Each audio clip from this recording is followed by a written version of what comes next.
You're listening to Parasearch Radio, news, views and reviews from the world of the paranormal from across the UK and beyond.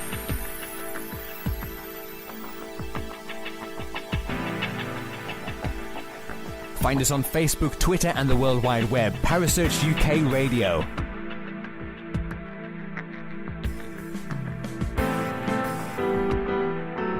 Parasearch Radio, broadcasting to the UK and beyond.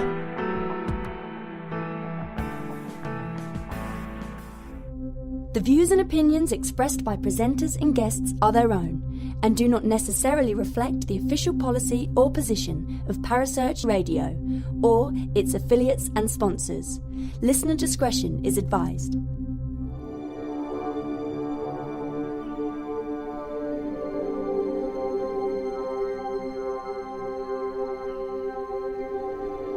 You're listening to Kerry Greenaway and Mark Manley on the Dark Mirror Paranormal Show, only on Parasearch Radio.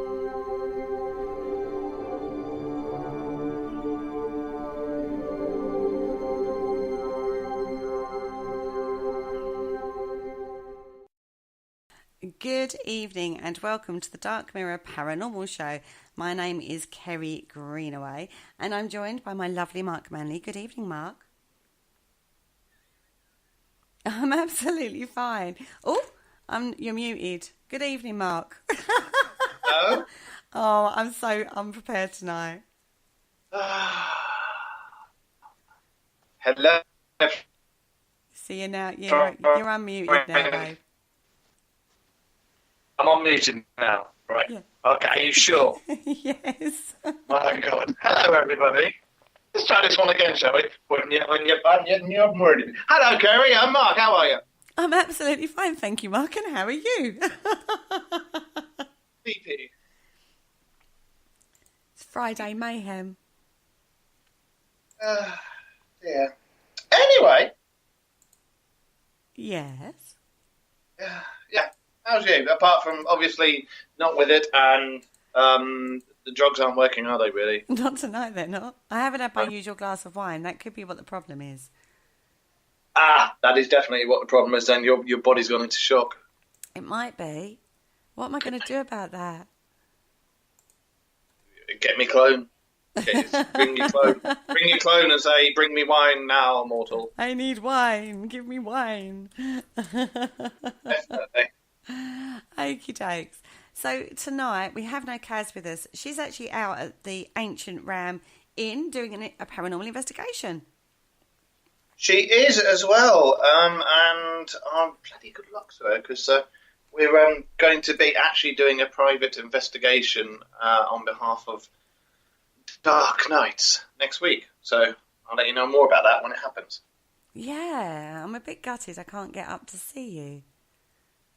Well, if you can, it should be rather interesting because from what I've heard and what I know about this place, it's forced a couple to move out. Ooh. Because it's so bad, and the person whose house it is has said, yeah, we can go in, and they will only go in with us and do it. No. And do it? Yeah. They'll come in with us, and they'll only stay there if we're there. They ain't going to go in there on their own. Oh, gosh. So it's quite active then? Apparently there's a woman in a grey dress with sunken eyes, and from what I know about from what I've read about the place and that area and stuff, there was a lot of cottage hospitals built during the Crimean War and during the end of the Victorian era and the First World War. So you've got Crimea and Boer War, perhaps victims in there. I don't know, but there's certainly a few soldiers in there. So it could be, I don't know, it could be the spirit of a matron or a nurse, or maybe even a nun if they had them there. Oh my goodness. Okay, well, it'd definitely be worth an investigation, looking into it and talking to them. No one's living there at the moment, did you say? Oh, they moved out. They had a baby, and then they started hearing weird noises coming through the baby monitor, and they checked to see if it wasn't interference from outside. It wasn't, and they could hear coming through the ceiling will sound like heavy footsteps going round and round and round the cot.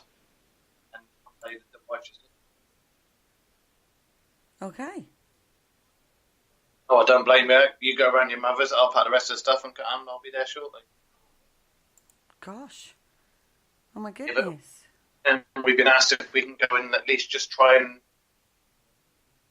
or just find out what they're doing and how they're there and why the birth of a baby caused it. Yeah, well, it's definitely worth having a look at, isn't it? I'd say so, very definitely. Yes. Okay. So anyway, I've got a question for you. Well, are you Team Jacob or are you Team Edward? I'm sorry, but I do not believe in vampires that glitter and glow. No, I've seen the films, and I completely ruined the film for my oldest daughter when it came to the bit of that girl getting her head ripped off, and I went, cool, that was a hell of an argument. He bit her head off, and he just made everybody laugh in the cinema and ruined the film. So, no. It's like Bella being covered in glitter. I'm not going to say the end result of that joke, but yeah, that's pretty much what I think of the films. Ah, I see. So, you were more Team Jacob then, should we go with? I'm neither. You're neither. I like Underworld. I love the Underworld films. Mm-hmm. But no, I'm not a prepubescent teen, you see, or a soccer mom. So no. Well, the reason I asked this question in particular is tonight we're going to be covering werewolfism or lycanthropy. And it is a really interesting subject. It was a subject that Mark brought to the table a little while ago. We've been trying to sort out a guest, but we weren't able to, unfortunately.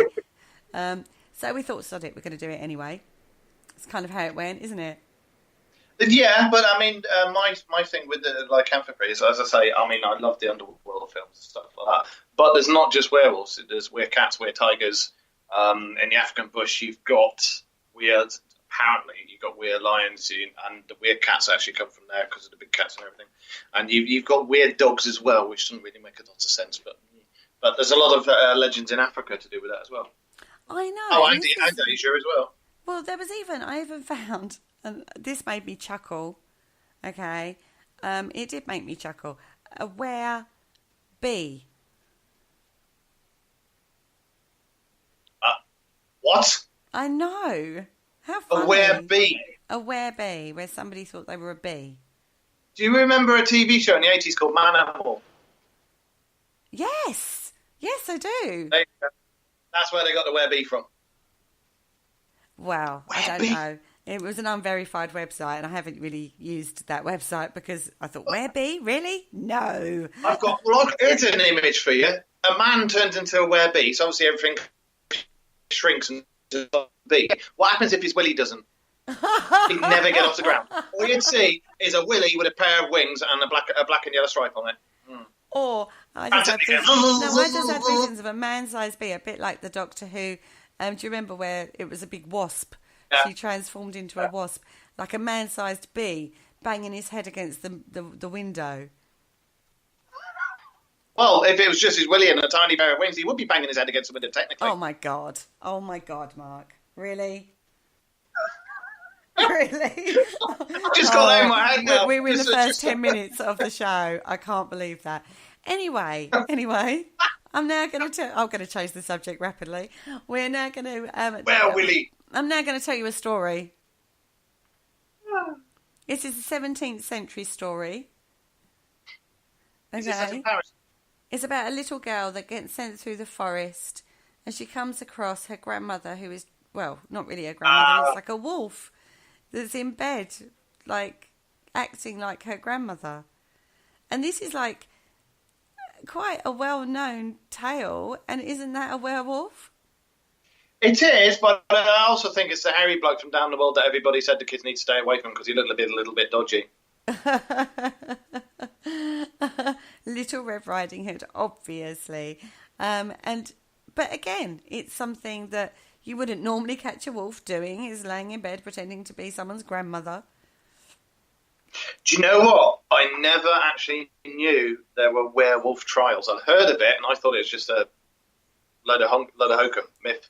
Didn't know there actually were werewolf trials. There's not a lot of information on the werewolf trials that I could find on my search, though, to be fair. No, but there is a modicum of legend there, so there must have been... And there must have been, I reckon, personally, once upon a time, whilst the witch trials were going on, somebody must have piped up and said to, like, the witch finder general, "Here, you do know, like, he's got a really hairy chest and pointy teeth, and like, everybody says he likes to go, Arr! Every now and again." Well, this is another of those creatures that sits into our psyche, and again, is in the media, you know, books, films, televisions, classics. There are classics, you know, featuring the werewolf, the American Werewolf in London. I remember watching I can't watch that. I cannot watch that film. Why can you not watch that? Because werewolf films from the 80s, because like an idiot when I was a kid, I snuck downstairs and watched American Werewolf in London when I was too young to. And now, if I watch any film from the 80s, you know, with like the mechanical animation when it morphed, not like you've got these days in Underworld, but it's that type of animation. You know, when you see them changing, it's that, and it gives me nightmares. If I watch that, I'll have a nightmare. Really? Yeah, I just don't watch it. But if I watch Underworld and modern stuff, don't bother me. Is that because it's CGI'd? Yeah. It's literally, I think it's the, you know, like an American Werewolf in London where he first changes and you see the face stretch, but it's all sort of like very framey. I think it's that. Yeah. Still to this day, it's like Jaws. I did the same thing when I was little. Snuck downstairs and watched it, and even to this day, Jaws will make me jump the hell out of myself, you know? Yeah, I think Jaws is responsible for my fear of swimming in the sea. I will be honest with you. I have been swimming in the sea, but even nowadays, when I lived in Somerset, there were sightings of a great white off there. Not going in there anymore. Said, nope. No, it doesn't matter where I am. I have to say, I blame Jaws for that. Now, talking about the media, there was another very, very famous film that featured a werewolf, but it was a really nice werewolf. Are you? Go on. Teen Wolf. Oh, Michael J. Fox. Yeah. Yeah, Michael J. Fox. Yes, I remember that. And then they redid it as a series. Yeah. But I mean, the thing I like about Michael J. Fox is the way he takes the mickey out of himself. There's a photograph of him that's in a restaurant where he went and had some dinner, and it says, stay for the shakes, you know, and I think that's brilliant. Oh, that's because he's got Parkinson's, isn't it? Yeah, and he wrote that on the photo himself, stay for the or you must try the shakes or something like that, and I thought it was brilliant. Still got a sense of humour. He still looks the same, just slightly greyer. He does look the same. Yeah. Anyway, this lore of werewolves has been around for, God, thousands and thousands of years, hasn't it? I mean, centuries. And traditionally, the belief of lycanthropy, which is otherwise known as werewolfism, apparently this was first mentioned by Plato. Really? Yeah. I don't know where he mentioned it, but I found a reference that Plato mentioned it. And Pliny the Elder mentions it in his Natural History and says that a certain member of a family in each generation becomes a wolf for 9 years. That would explain mother-in-laws. I knew you was going to say that. When I read that, I thought, I know what Mark's going to say to that comment. Back then, because, I mean, back then in Pliny the Elder and Pliny the Younger and all that, like, you had, it was the tail end of Atlantis and stuff like that. So, I mean, if they genuinely thought, oh, yeah, it's standard, yeah, give it 9 years. I mean, that could have been advanced civilizations or even possibly aliens, but you never know. Oh, my God. And there it is. He drops the alien bomb. Uh-huh. I was determined that you wouldn't be able to get it in tonight. Oh, my God. Sorry? That's what Lynn said to me earlier. Oh, my goodness. Now, other ancients that referenced lycanthropy was the poet Virgil, the novelist Petronius, and a geographer called Strabo. What was his name? Strabo. Strabo. Strabo. My pronunciations are legendary on a Friday evening. Now, many legends, the werewolf is a person who's born under a curse and during the time of a full moon is actually unable to stop or control his hellish metamorphosis.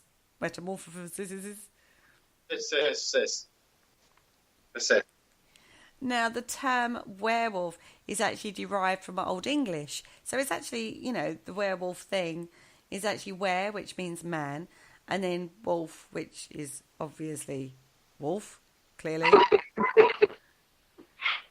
Now, I always thought werewolves were men. You hear that in the background? There was a weird puppy. That was Scrappy-Doo in the background. There's a Scrappy-Doo going on. This show should have called it Scrappy-Doo and not Wookie. His name's Chewie. Chewie, sorry. Not Chewie. Wookie, But Chewie. yeah, It's the same character, isn't it? Oh, no. Yeah. Yeah, there you go. Can you hear it? Ish. Voicing his opinion. Shut up, you're a werewolf! But you need to get closer to your mic, Mark, because I can't really hear you when you move away. I haven't moved away. It's the microphone. Hang on. Oh, he's having to Is issues that with... better? Oh, hello. Now, what we're doing is the last 2 evenings, I don't know if you've been aware, but on both channels there's been major gremlins in the system and we've been trying to sort them out. And so we may have a little issue tonight. I'm hoping we don't.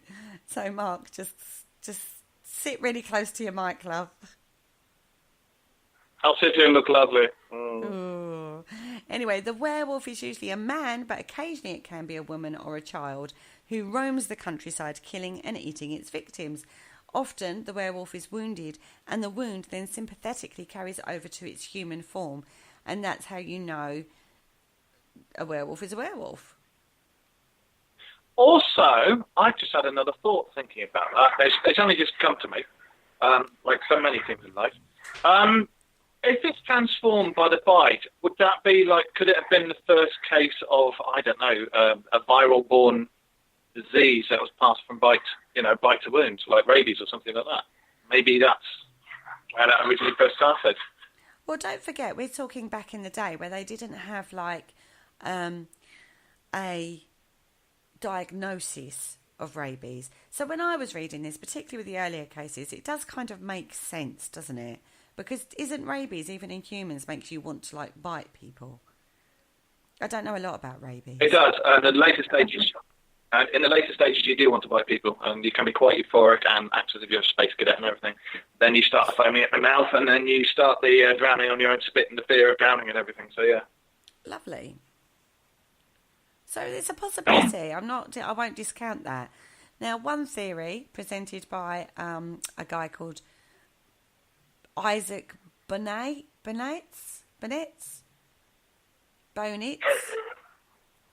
Again, you got to love my pronunciations on a Friday. He wrote a book Isaac Bonitz. That's the one. He wrote a book in 1971 called Real Magic, and explains that the sympathetic wounding is actually a cellular psychokinesis, like psychosomatic, I would think is the same sort of thing, brought on by an extreme telepathic rapport between the human and the animal. In such cases, the human identifies... A link in the DNA. Well, it identifies with the animal so much it actually takes over the animal's body. So any wounding the person receives whilst controlling whatever animal it is that he's linked to will carry through into his body through this cellular psychokinesis. That sounds like quite a wacky thing. This is very true. It does, but I mean, DNA memory, blood memory. And that's where the idea for the game Assassin's Creed came from, wasn't it? Blood memory. Going down back through the DNA and finding that memory gene and doing it through that. So, yeah. I don't know. I'm full of useless information. I know. That's why you do so well on the Halloween quiz. And other legends claim that a person can deliberately transform themselves into a werewolf, and sorcerers will do this to do evil or to kill his enemy. And in South America, sorcerers are said to kill and drink the blood of their enemies. That's right, yeah. It's only because if you're actually bitten by a true werewolf, you can't change on demand. It's the legend says it's only by the light of the silvery moon. But in, I think there's some Aztec ones and North American legends, these skin changes, I think they were called, they could change at will, and it wasn't just werewolves. There was lots of other nasty things.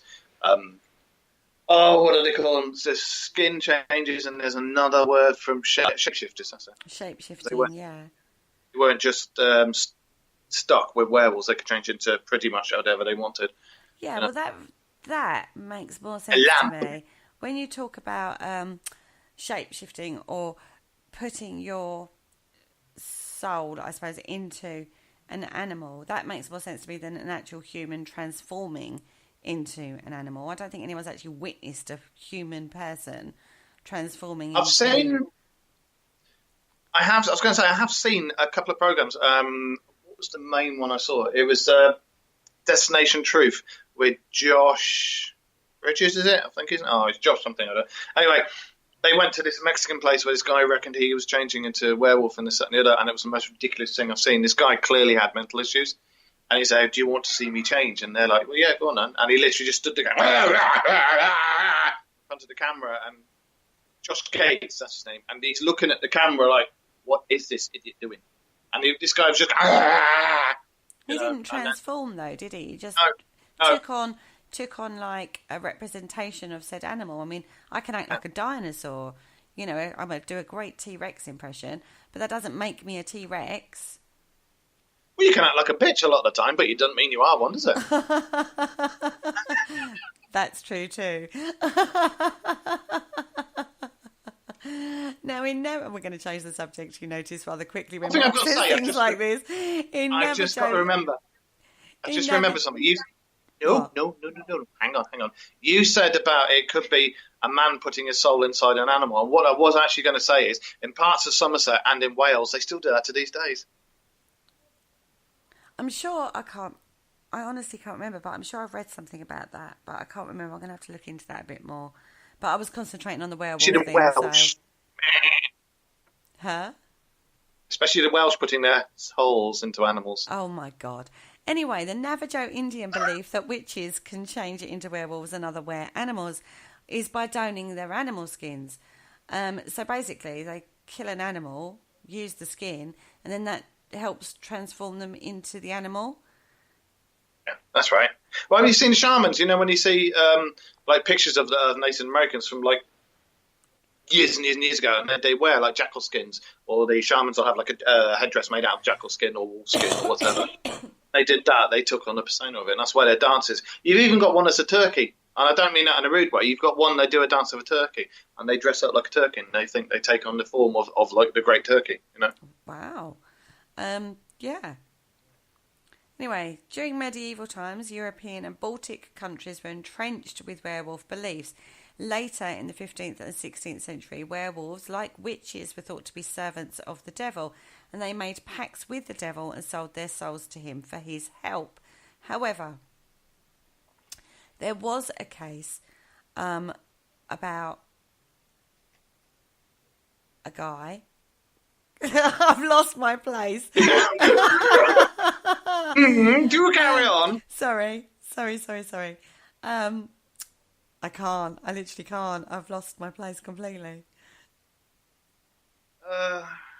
Northern Italy. Sorry, Northern Italy. Was a place called Benandante. That was the location, obviously. Now, this was where Ben and Jerry's. Benandante, yeah, Benandante. Ben and Jerry's.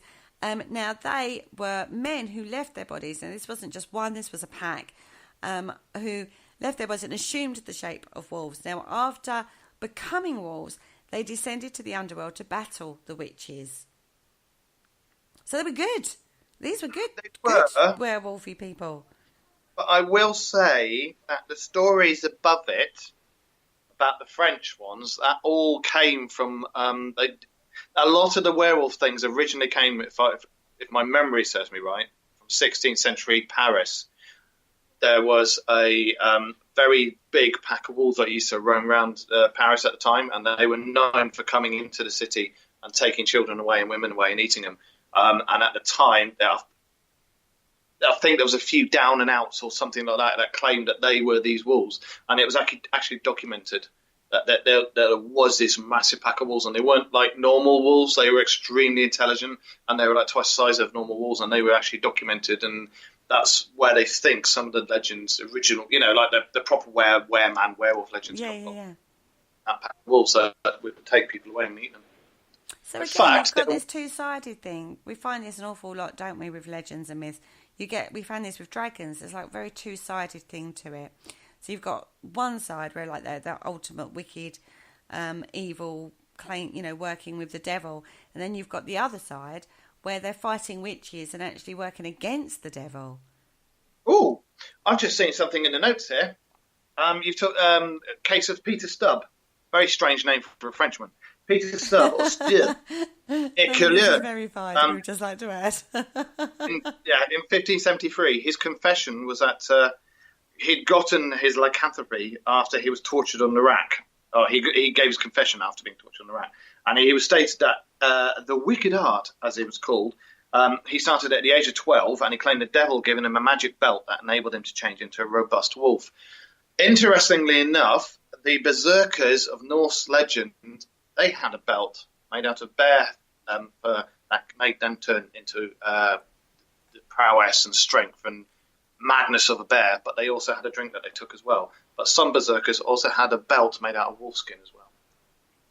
Wow. Yeah. So, very interesting that those two, the French Cologne one... 25 years. That case, that went on for 25 years until hunters managed to track him down. That's true. That you can, if I remember rightly, you can look that up and find out about that. That's another one that's documented. I don't want to go into too much detail about it because it is quite gory, but he used to kill livestock. He killed 13 children. I'm not going to read that one out because that's terrible. And all that. He had various mistresses. And apparently he was a thoroughly awful person, basically. Yes, he wasn't very nice. We'll just gloss over the rest of that one. I think so. But as I say, hunters tracked him down as a wolf after 25 years. And it was only after he slipped his belt off that they recognised that this was this wolf. And his daughter and one of his mistresses were judged to be accessories to these horrible killings he did. They were all burned to death.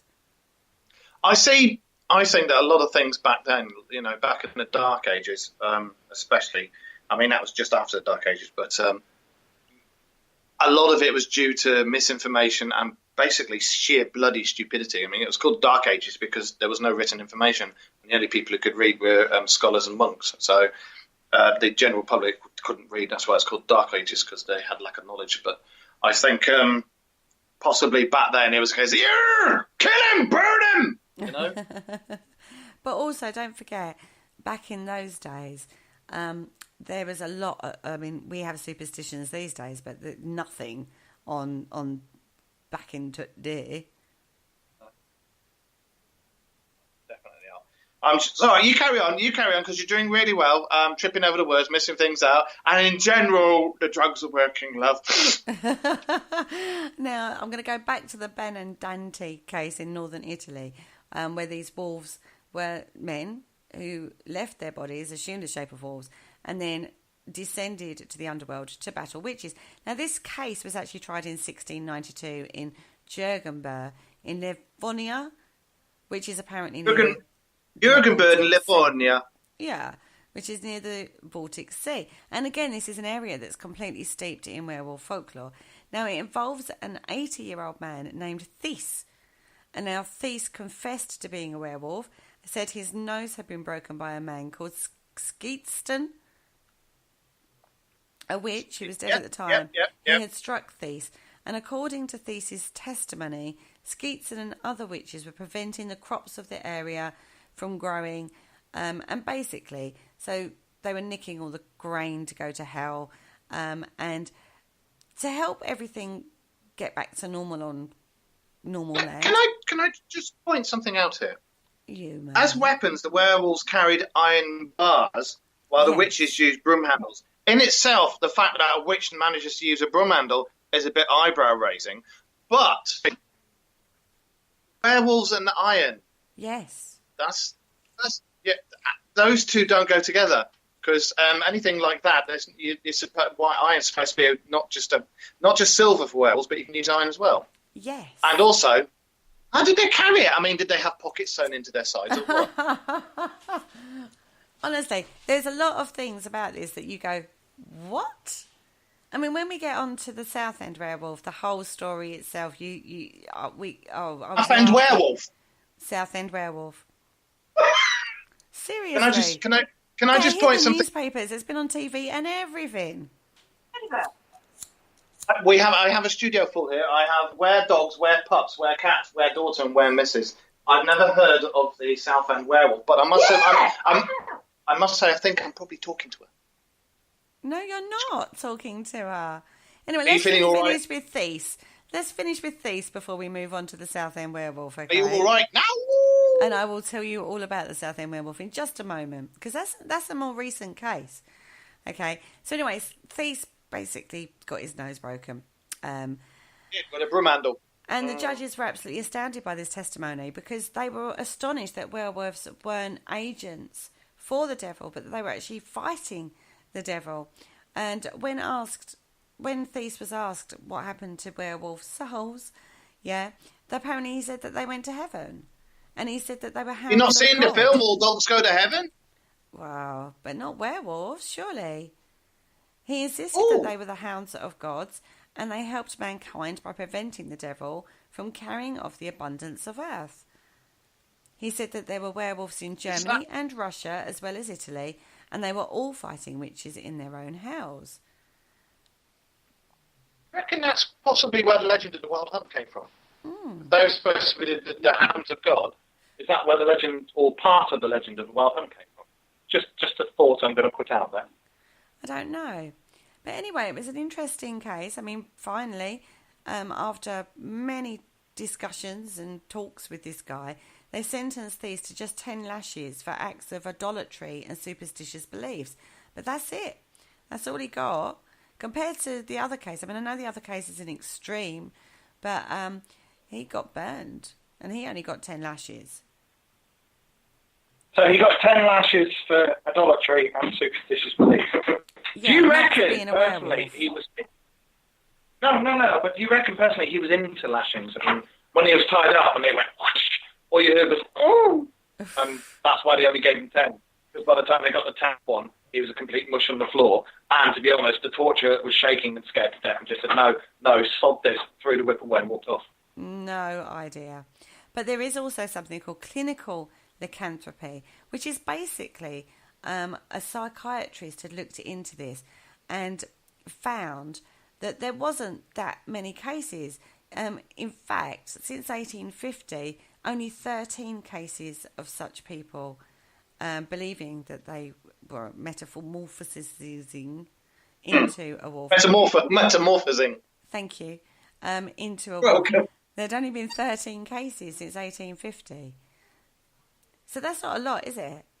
It's not, but I'm trying to think what that disease is. That mainly people of with dark skin, Mexicans, Spanish, Indians, and that. There's cases of it where they get covered in hair all over the face, and there's a very well-known case of those two brothers in Mexico who are known as the Wolf Children.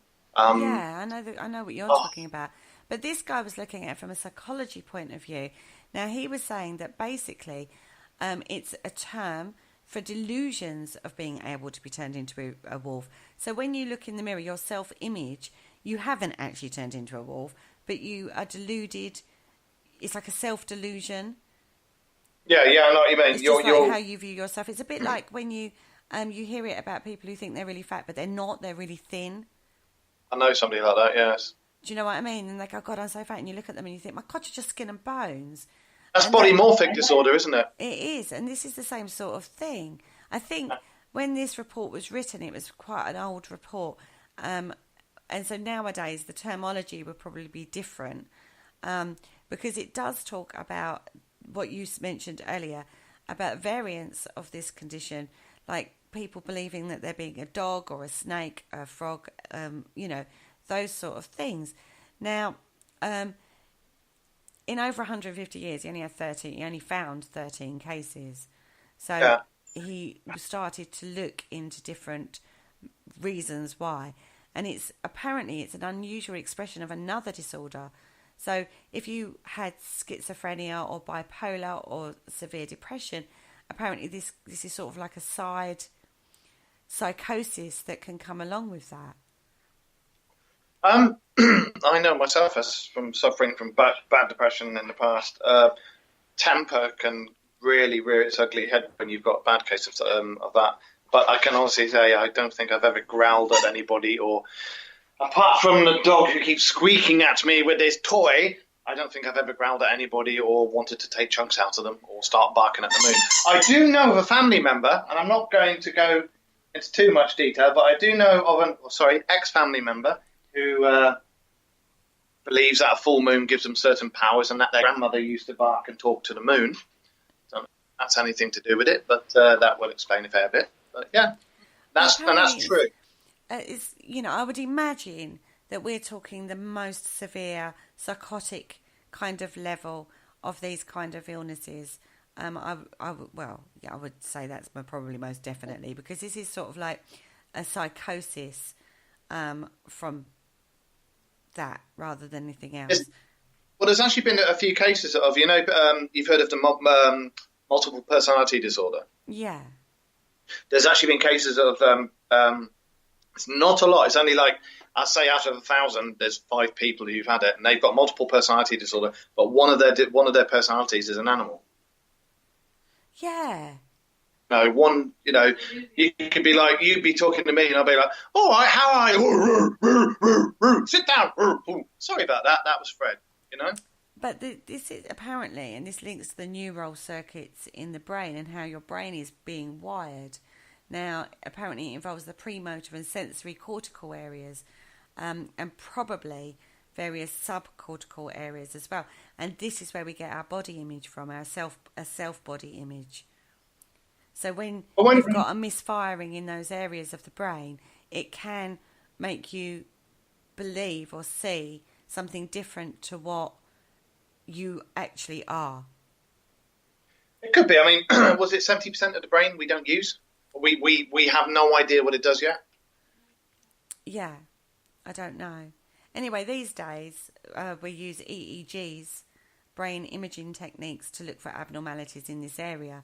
And this is where they start finding out whether this is the problem for some of these issues that are coming. So, I don't know, clinical lycanthropy probably is a thing, Yeah, I was just looking at one of the cases. Yeah, but it is like a side. There's an underlying disorder that triggers this. It's not an actual disease. Isn't the right word? Psychotic disorder. That's right. It's a side disorder. It's an underlying. There's another underlying disorder that's triggered this. Well, yeah. I mean, as I say, depression can affect many people in many different ways. I mean, it's affected myself and my partner and my daughters, as you know yourself, in different ways. But I have seen somebody who's got multiple personality disorder. I've not seen the animal one, but I have seen somebody who's got that, and that's very bizarre. The way when they're talking, they just morph, and it's not just the vocalizations and the accent or anything that changes. It's the whole demeanor, even the pallor, their mannerisms, everything, and the accents can change as well. And it is almost like they've just gone into a different person. So if you've got somebody with that who thinks that they're a kitten or a dog, then it's going to be you're going to see them go, start licking themselves and stuff. Mind you, that'd be a bugger at a pub, wouldn't it? If they suddenly started washing their junk in front of everybody. Be good God, man, Anyway, let's talk about the Southend werewolf, because this is a really interesting case. Now, this started back in, the guy's name is Bill Ramsey, and his first episode was when he was like 9 years old, and basically he kind of like had a coldness come over him. He had like cold sweat, and icy blast swept over him. Yeah, and his sense of smell really was enhanced. So much so it was like close to making him vomit. Now, I picked this apart with quite detail because I found it quite funny. Now, he had, apparently at this particular point in time, he only had two things on his mind. One was running away to a life on the ocean wave, and the second one was wolves. How they're linked, God only knows. But he was close to this garden fence, and, you know, he, instead of running away to the ocean or turning into a wolf, he literally ripped out a fence panel and was swinging it around like a club. Now, his parents were pretty freaked out by this, as you can imagine. And what they did was basically they ran back into the house and left him to it. And they, yeah, and he was gnawing at the wire meshing and everything else. Now, this episode passed quite quickly, and then after 15 years, nothing else happened in Bill's life. He got married, he, you know, had 3 children, and then for the first 2 years of his marriage, now I know the jokes on this from you, Mark, will probably be endless, but for the first 2 years of his marriage, he had horrific nightmares. I mean, each dream was the same, and he would always wake up in a cold sweat and feeling really overwhelmed by feelings of like dread and unease. And now in his dream, he was always a few steps behind his wife, who would then turn to face him and then run away in extreme terror. Now, it was only in 1967 that these dreams ended. And in 18 months on, I love this one, he awoke to hear what he thought was the panting of a wild animal somewhere inside the bedroom. But it wasn't a wild animal, it was actually himself. Right. Okay. Now, I'm going to put my 2 pence in here. I thought you would. I will. Now, back then, young, married, and his thoughts and feelings were totally different to the icy blast that made him start gnawing at wood, and then the other icy blasts that made him start howling and stuff. Now, bear with me on this one. Back then, they didn't really have. They didn't really like to shave their armpits or other bobbly bits back then and stuff, you know. And being a newlywed, you know, he's going to have to discover new things. And if it's anything like my ex, they're probably going to be hairier than a baboon's ass. Oh, so possibly, he may have just woken up in the middle of the night. She was, I don't know, say it was a hot night. The sheets were off her. The wind had blown her nightie up over her head. And he just went, Jesus Christ! Arr! And that was it. Yeah, nightmares ever since. Because I know what I did with my ex, you know. Okay. It could be. After this, there was a lull of about 15 years. Now it's 1983. Now this is where it gets interesting. Okay, this is where it gets really interesting. He'd been out with some mates in a pub, and he began to feel these icy chills again. Now he went to the toilet, checked himself in the mirror, and saw a wolf looking back at him. Now this does start to sound like clinical lycanthropy. Yeah. Because he hadn't actually transformed into a wolf. He just saw himself as a wolf. Okay. So anyway, he decided that, you know, we've got to go home. And then without warning, in the car on the way home, he began to growl and turned on one of his fellow passengers. Now, he started to change, as in his hands twisted into claws, and he tried to bite the leg of his friend. Now, you've got to give credence, whatever the word is, to the driver, because the driver didn't actually panic. He just calmly brought the car to a stop and made attempts to get Bill out of the back of the car. Now, it took quite a long time, and once they managed to get him out of the car, this frenzy, I suppose you would call it, had dissipated. He hadn't possibly been drinking something called snakebite by any chance, had he? I have no idea what he was drinking, but if you've got clinical lycanthropy and you have alcohol, that could be the trigger. And the thing that gets me is his reports of the icy cold wind. He always seems to get icy cold. Yeah, but bear with me on this one, because this again is just clicked, and I'm not going to make a silly joke or anything. This has just clicked something into place. I had a friend who used to suffer from epileptic fits and this, that, and the other. and I had another friend years ago who used to get diabetic fits. And both these people, one of them used to feel cold, and I think that was the diabetic fits. He used to feel cold, and he always knew when he was going to have a diabetic fit because this icy coldness would come over him. And the other one who had it wasn't grand mal, it was petit mal, so he only had small fits. But he used to. He said it was like electricity. He'd get like an electricity feeding, and then he'd get strange. I think it was a smell of rubber or something in his nose. But both of those had the warnings.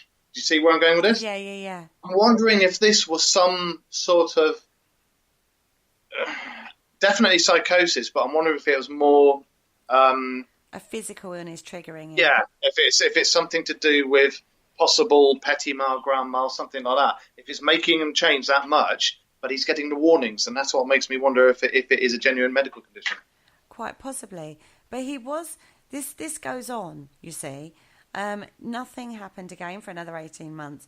Then he thought he was having a heart attack. So this is 1983.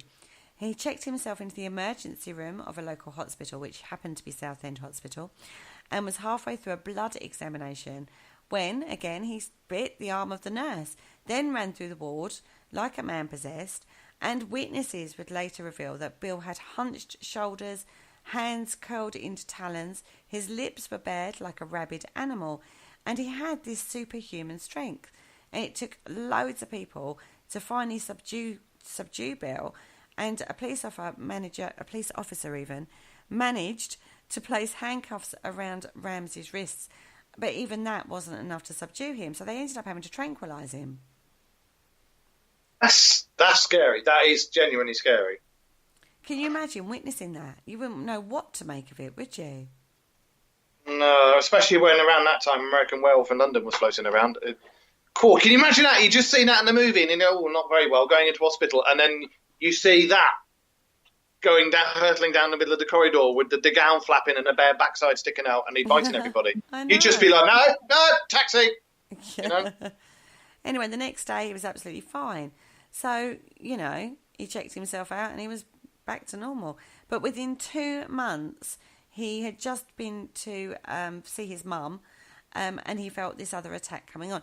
He made it to that, so he actually took himself to the hospital and was sort of saying, I don't feel very well. The attending nurse was alone with Ramsey in the emergency room and feared for her life. She was scared silly over this. And again, Ramsey displayed all these kind of symptoms. He threw an orderly to one side. 4 police officers had entered the hospital, just right place, right time, I would think. Now, they circled Ramsey because he was obviously having this episode, and he was snarling and growling and acting in the way he had. And apparently, Ramsey defended himself so strongly that one of the police officers was wounded so severely that he ended up in hospital for another 4 days. Well, first of all, yeah, they're in the right place for that. I read that does sound like some sort of fit, because and again with the fitting thing, you do get superhuman strength, because where you're not controlling what you're doing, you just they do get very, very strong. I remember my friend Colin, when he was having the diabetic fits, and he eventually would go into comas. The amount of times, twice I've had to kick in a door to get to him, because you know what's going on, and he was only a little guy, he was quite a bit smaller than me, and me trying to pin him down, and I'm a fairly biggish bloke, but I had hell's a job. The amount of times I've had, bless you, I've been punching him out and everything, just trying to get him to calm down so that we can get some insulin into him. It was impossible, you know? Yeah, I mean, I did speak to, I was talking just in general to an ex-prison warden, and he said, you know, what you should do in your show on werewolves, blah, blah, blah. I was talking about the Southend werewolf, and he said, not being funny, he said, but spend 1 day in there and you all of these, you see all of these kind of things happening.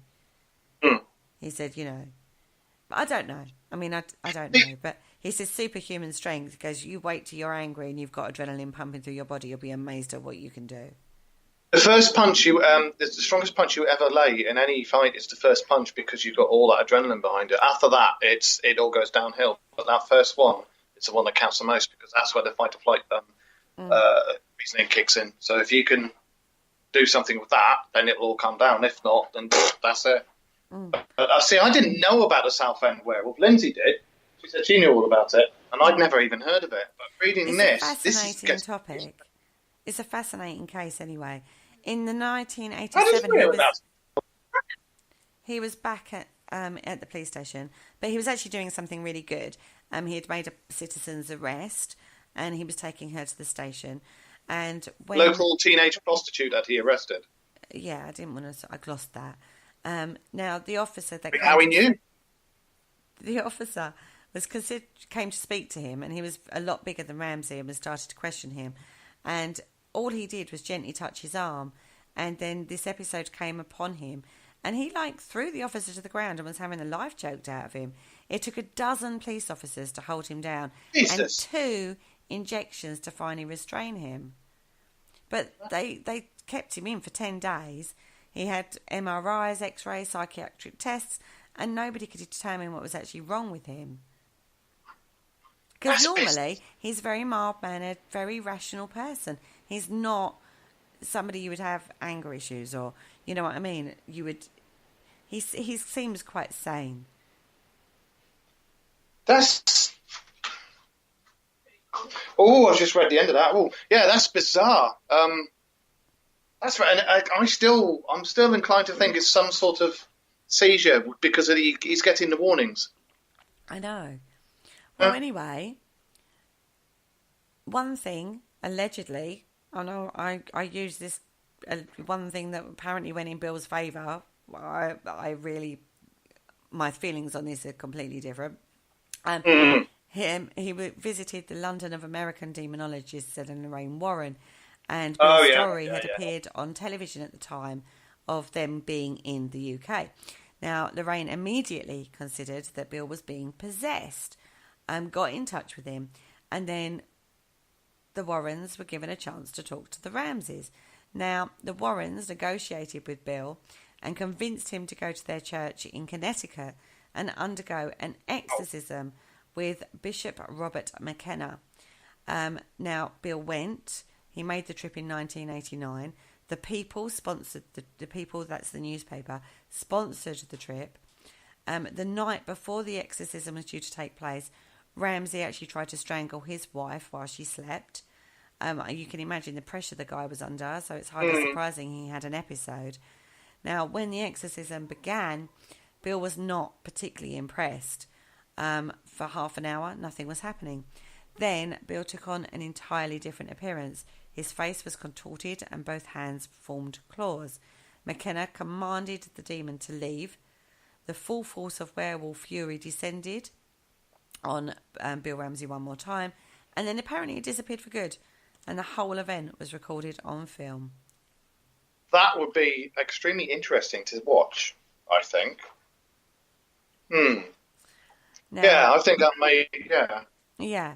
Now, Bill last made a public appearance in 1992, basically to say that he had not had any further incidences, and he's been very, very quiet, so we're assuming that he's not had any further episodes since.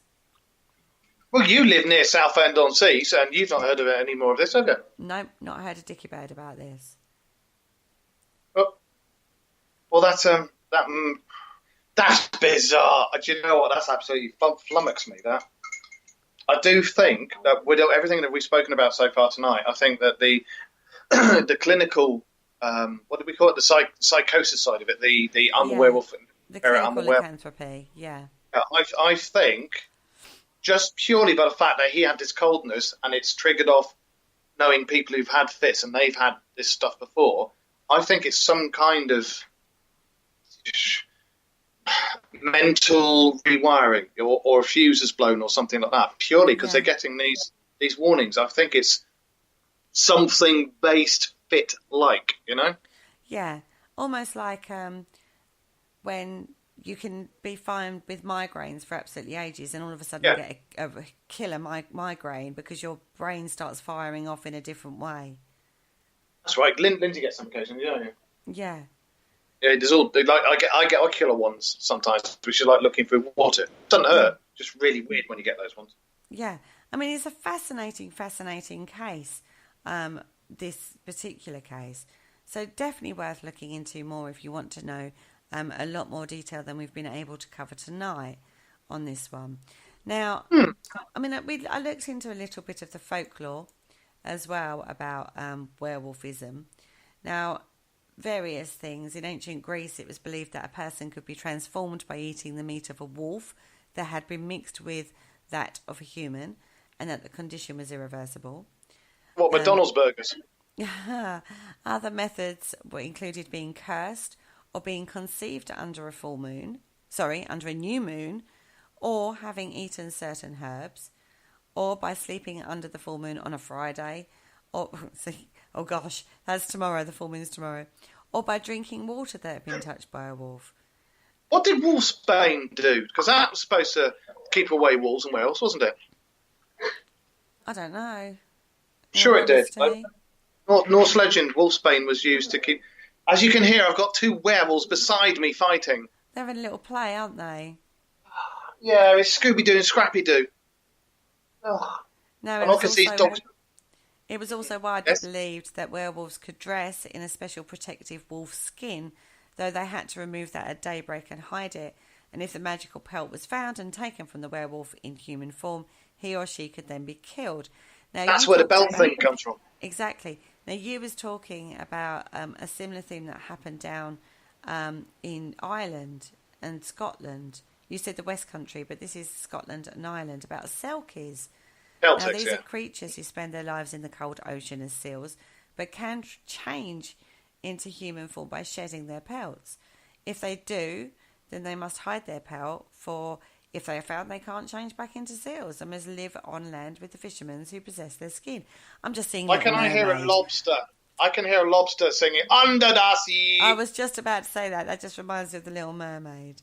Now, the full moon is one of those things that is very, very much associated with werewolves.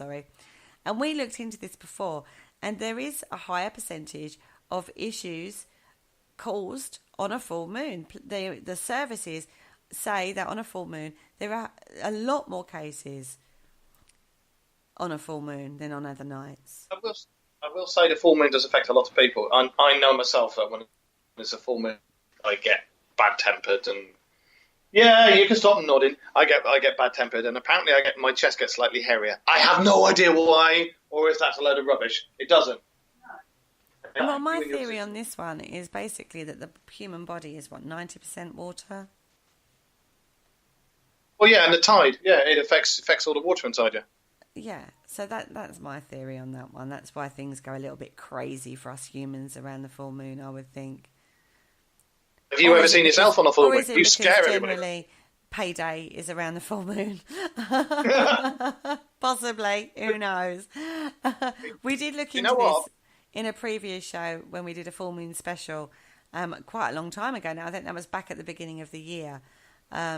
So go back in the archives and dig that one out if you want to know more about that.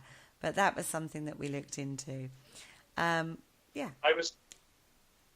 I was going to say, we have barely scratched the tip of the iceberg of this, and I'd like to do a part 2 to this, because there's a lot of stuff I can put into this. There's even hyenas, you know?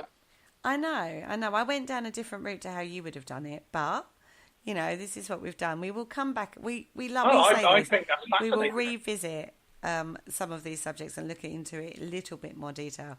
Because an hour just isn't long enough. Now, never is. It never is long enough, is it? Now, ways to kill. She said.